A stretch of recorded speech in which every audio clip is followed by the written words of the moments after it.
Okay. Swiddle piddle little griddle. The Gargoyle King wants Jughead and me to be together. Oh. Ethelhead? Griffin Queen. The king is dead. Part of me is like, this episode makes perfect sense, especially after Archie's vision quest.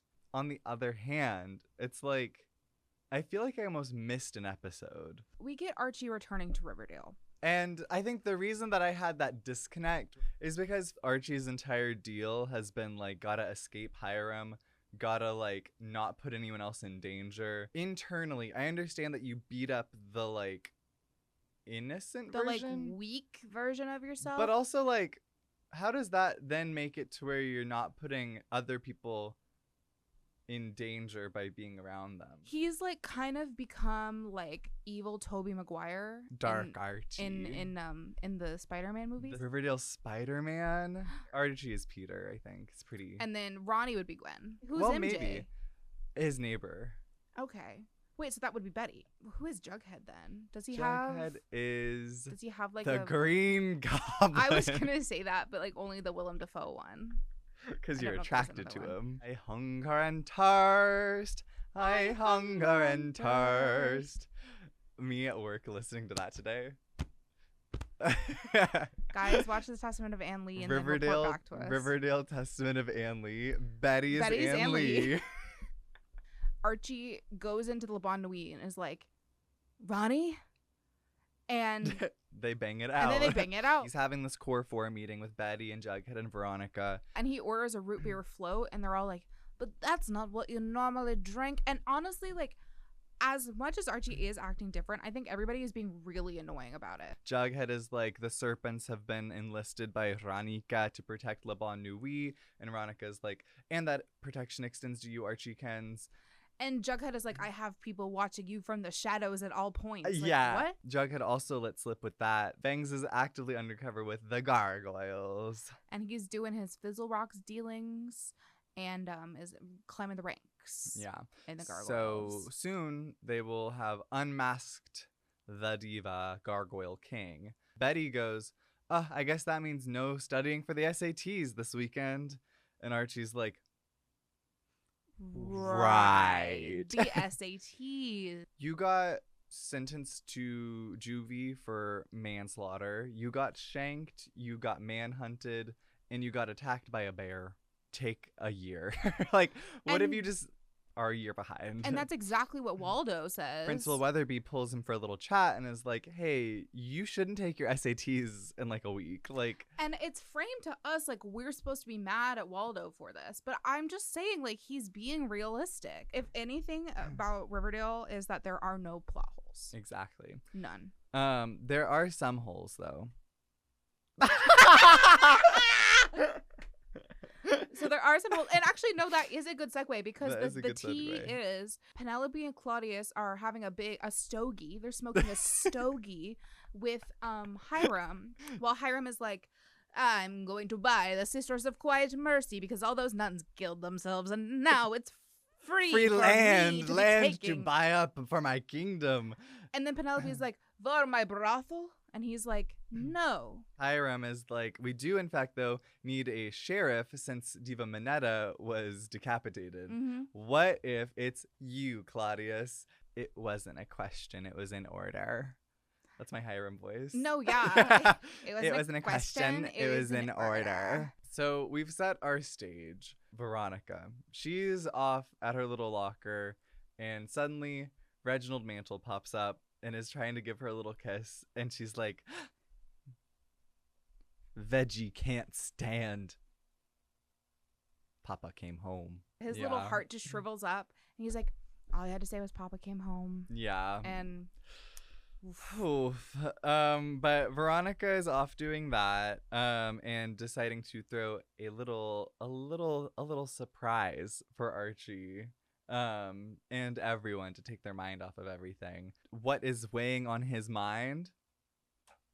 Iconoclast. The SATs, my sweet. So Jughead and Betty, honestly, the two best tutors he could have gotten Yes. are prepping him for the SATs. We learned that he canonically couldn't read until second grade. when Betty caught him up to speed. Yeah.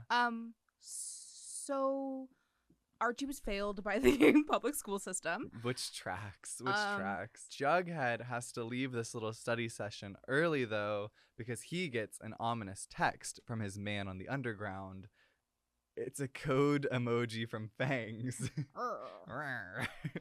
And it means meet at the Funker. Fangs is like, there's going to be a big meeting with the actual Gargoyle King. He's liked my Fizzle Rock sales. He's rewarding me with full access to the Gargoyle Gang. And my initiation ritual is on this date and time, and we could do a coup. But we cut back over to that study session. Betty is like, seems that you've lost your sparkle a little bit with that bear attack, but there's something I can give back to you. The Barchenings, they find their way. And Betty has helped Archie wash out his box dye. Or, conversely, Re-dyed his hair red. Maybe they, like, color oopsed it. But at the very least, it's kind of back in that mode of, like, you're not on the run anymore. You're safe, Archie. You can be yourself. You don't have to put up a wall or a front. But Archie's kind of interpreting it as, like, shut up, little boy. Get back into your weak self and don't worry about all of the things that have gone wrong in your life. Shut up. But now Archie is all gussied up and Betty is like, what if we have a little Pops retreat? And maybe even a little Le Bon Nuit surprise. I'm sure nothing's even going on this evening in that place. Oh my God. Veronica threw a welcome home Archie party. She starts singing in Spanish. It actually is pretty. But Archie's having like PTSD flashbacks to his vision quest. So Archie runs out of there. Yeah, he like straight up bails. After Archie leaves, he does go home, and him and Fred, they did have like a tearful reunion and everything like that. And Archie has been slowly taking all of his personal affects out of his room. Yeah.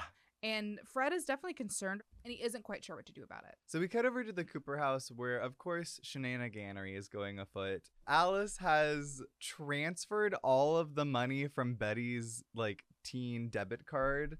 And also her college fund, and also her savings. All of it has gone to the farm. Alice is like, I don't know, it'll actually help all of those kids that you, like, thrust out into the open world with nowhere to go.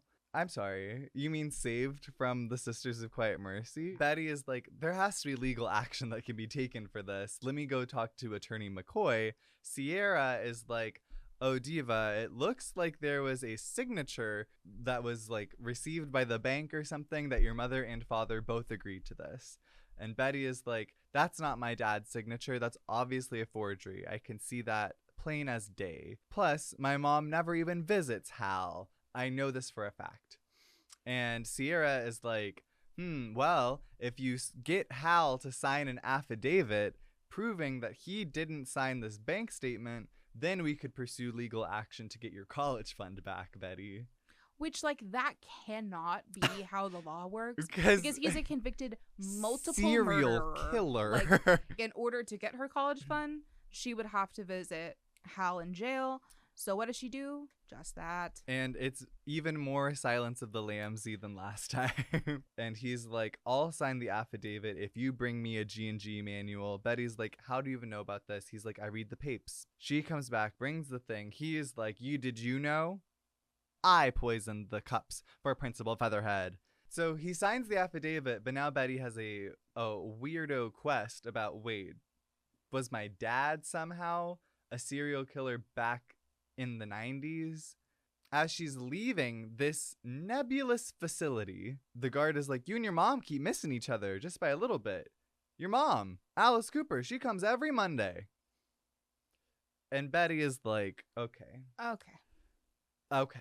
So multiple investigations that Betty, of course, has to run. We cut back over to Riverdale High School. The tattered shreds of Veggie are on the floor. Reggie is like, hey, mamacita, I saw how Archie PTSD ran out of your musical performance. I would never do that to you. Just so we're clear. Just so we're clear, I think it's weird of him.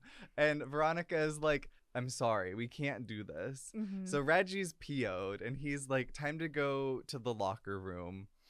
The best place to take out your frustration. Because Lanta Boots, Archie has the littlest waist, looking scrumdiddly dumptious with his serpent tattoo and bear scar. Reggie is like, well, I have to match your freak. I'm taking off my shirt and I'm getting my big, voluptuous chest up in your grill, Archie, to talk about how I want your ex-girlfriend.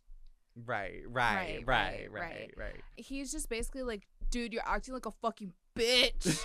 Running out like a fucking bitch. He says that, by the way. And then he sees the bear scar and Archie's like, you want to know how I got these scars? He says that. Archie is tumultuous. They're in the enemies part of enemies to lovers. But exquisite. Yeah. Meanwhile, Fangs is going to his aforementioned Gargoyle King unmasking ceremony situation. Jughead is waiting in the wings to beat up all of the gargoyles and unmask the Gargoyle King. And well, they do. Dun dun dun! Who gets unmasked as the Gargoyle King? Tallboy. Hey, in case you guys forgot, because Mason and I forgot, and we've literally been watching and taking notes and recording about the show. Tallboy was supposedly killed off screen by Sheriff Mineta, as most things about regarding Sheriff Mineta happen. Off screen. Because remember, Tallboy was parading around as the Black Hood. He was the one that attacked Fred. And then also was shooting at the town hall. A pawn of Hiram's. But it is confirmed that he did kill Joaquin. This really peeves Fangs and Sweet Pea and Jughead. Jughead is like, I'm going to flick you once, and then you're going to tell us all that we need to know. He's like, yeah, it's Hiram. Hiram is funneling fizzle rocks through the gargoyles. G&G nonsense. La-di-da-di-do. While that's all going on, when Betty walks in the door of the Cooper house, there's not a woo-woo to be seen. She's back, baby. It's Blazer City, and Alice is trying out for a local TV radio gig. Betty is like, have you been seeing my father in jail? And Alice is like, Betty, no, I would never do that. Betty, I would never do that. Betty is like, okay, well, somebody is sneaking into this facility to see my serial killer father. What must I do? Call up that orderly. What does Alice Cooper look like? Next day at the Riverdale High School Student Lounge, Archie is back and Reggie is on Bumble. He's on Bumble because he's feeling very dejected about the fact that Ronnie is like, Papa's home, so he can't be fucking on the low. And he's getting matches with a diva named Vera, and it's a Bumble product placement. Bone. Archie walks up with his textbook in mouth. He's still learning. He's still learning how to study. He is like, okay, Reggie, I know we just had a locker room fight. I am thinking about taking an alternative approach to the SATs. Dude, we need to talk about cheating. And Reggie's like, oh my God, she told you? Folds under no pressure, by the way. And he's like, Veronica's gonna kill me, dude. No. So now Archie knows about Veggie. And he can't cheat on the SAT. Yes. So now it's time for Betty to follow her orderly description lead. And you guessed it, it's Auntie Penelope Blossom. She's there for, quote, conjugal visits with Hal. Penelope is like, yeah, I may have planted a seed or something talking about the Midnight Club, but this is all of Hal's doing. He like came up with this grandiose notion that he was the Gargoyle King. So Betty decides to go back to her father. And she's like, dude, why would you do this? And Hal is like, think through my motives, Betty. Think through my motives as a father. And Betty is like, oh my God, peeing me. Oh, you did all of this so I would come back here and talk to you again. And he's like, indeed, Betty, I've missed our little chats. And she's like, well, they fucking are gonna end now because I'm never coming back here, bitch. We cut over to Jughead. Long story short, the Serpent Gang gets Tallboy to call up Hiram and be like, Something something shipment, something something jingle jingle, something something meet at the regular place. Jughead is like, Archiekins, I know you're studying for the SATs and you're very traumatized from the bear at all. What if I said we just got a massive lead to potentially trap Hiram Lodge? And Archie's like, dude, it'd gaff about all else but ruining Hiram Lodge. So we pull up to a bridge over Sweetwater River, and there's fully a gargoyle king on the bridge. The man in black is getting out of his long black car. Archie and Juggy like jump him. And then suddenly Gargoyle Ting takes off his mask. Gargoyle Ting. Gargoyle Ting takes off his mask. And what row? It's not Tallboy, obviously. It's FP in the mask. And then everybody suddenly is like, whoa, our Gambit got out Gambited. The man in black is Claudius, not actual man in black Hiram. And Claudius is like, well, I'm going to go now. And FP is like, no, I'm making a citizen's arrest. Claudius is in fact jailed. He goes down to jail. And then, well, he dies in jail. He does. The wrath of the Gargoyle King? Someone. So Archie is doing this big hullabaloo. He goes home. Veronica's crying on his bed. And Veronica is like, it's true. The rumors are true. I did, in fact, boink that diva. I was so upset that you didn't fight to stay with me. Veronica! Archie fought more to stay with her than I can conceptualize anybody fighting to stay with anybody. In any case, Archie's like, totes understand we're broken up, but what if Varchi was the opposite of death one last time? This is all question mark the night before the SATs. It really does not lead to a great test-taking mindset. Archie opens up that packet, sees all of his peers like scribbling down little scansion? What's it called? Scantron? And he's like, F the noise. I gotta get out of here. So he runs out of the room. This diva teacher that we've never seen before is diva-ing. And Veronica tries to run after Archie. Diva teacher is like, if you leave this room, it's an automatic 0 on your SATs. Archie, though, is punching the mirror in the bathroom. We cut over to the office of Hiram Lodge, and he's on the phone talking about like, yes, I pulled an excellent gambit, didn't I? I sent Claudius instead of myself. They'll never catch me. Mwahahaha. His teacup shatters. He goes, He looks down, and Hiram Lodge has been shot. woo! Ow. Cut over to the hospital. Veronica's crying. Hermione's crying. Hiram's on life support, but hanging on. Archie pulls up like, oh my God, I came as soon as I heard. And Veronica is like, did you do it? And Archie goes, the fact that you think I could do that is so revolting. And he runs off, giving space and understanding to everyone involved. But Archie did, like, has expressly said that he will kill him. He wants to kill him. He's thought about it. We've seen his vision quests. And also, from Veronica's POV, I understand, like, your father was shot. That is very scary. But also, babe, it is Hiram. We cut back over to the Cooper house. Betty walks in. There's clank, clank, clanking of glasses. And everybody's cheering and cheersing and not cheersering. Mother Alice, why do you have the entire farm gang here cheersing raw milk? Alice goes, I got the job at the local news station through some connections of Edgar Evernumbers. Thank you very much. Evelyn is like, thank you so much for your charitable donation, Betty, of all of your college funds. We used it for an excellent purchase. We bought the Sisters of Quiet Mercy, and now the farm is coming to Riverdale. We've got a permanent home Permanently. here. A permanent home thanks to you, Betty. Want some raw milk? Betty, unfortunately, does go back to Hal to vent. And they have just like a diva catch-up session. Cut back over to... Uh-oh, the Funker. Jughead is walking in a tizzy, and Fangs is groaning. What roast SpaghettiOs? Fangs murdered Tallboy with a gun. He was trying to crazy escape. Look in his eyes, and then we both reached for the gun. And then yes, we both. Jughead is like, we need to celebrate the unmasking of the Gargoyle King and the shooting of Hiram, make it look like everything is normal in Serpent Land. We're going to cover up this murder, don't you worry. Everyone thinks that Tallboy's already been banished. / dead.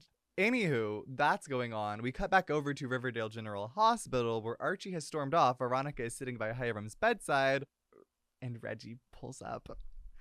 He And has he's like, I'm so sorry about It's your a father. boy balloon. He has It's a Boy balloon. Only balloon in the hospital, my sweet. And Veronica gives him a big long hug because I would too. And it's really like he's not the stepdad, but he's the dad who stepped up. So Veggie is Endgame? Question mark? Question mark. We cut over to the serpent shindig. And Jughead is up on a car like, everything's normal, guys. Everything's normal. And wee woo, wee woo, wee woo. Suddenly there's sirens afoot. There's a new sheriff in town, bitch. It's Sheriff F.P. Jones. That citizen's arrest was real big on the resume. It really was. Turns out after all of the kerfuffle about the murder of Claudius and the shooting of Hiram, Hermione was like, okay, I'm tired of all of this nonsense and tomfoolery. We need actual law and order in this town a little bit, if I'm even going to try to grift it. You, F.P. Jones, you've been appointed sheriff. Yes. And And it's honestly, kind of giving like they had an arrangement because she goes, it's time. We close off the episode with a very concerned Fred, weary-eyed, walking into Archie's room as Archie has taken literally everything off the walls. Fred had asked Archie how he got through all of the juvie bear attack being on his own situation. and Archie was like, I was fighting every day for my literal life. And then Fred's like, you gotta keep fighting, son. And so Archie's like, yes, fighting, punching a bag. Archie's punching that bag, and he's, you guessed it, secretly taking swigs of whiskey from his bedside table. So Archie has turned to drink. As he should, high key. And so there's not a lot of joy. There's no choni. There's no like bright lights in this episode. Except for Reggie and the It's a Boy balloon. Except for Reggie and It's a Boy balloon, and also the shooting of Hiram, I'd say. My autobiography, Munch to Disgust. One woman's dream. And the lady who made it happen. When the bones are good, the rest don't matter. Exactly. 'Cause a house stays strong when the bones are good.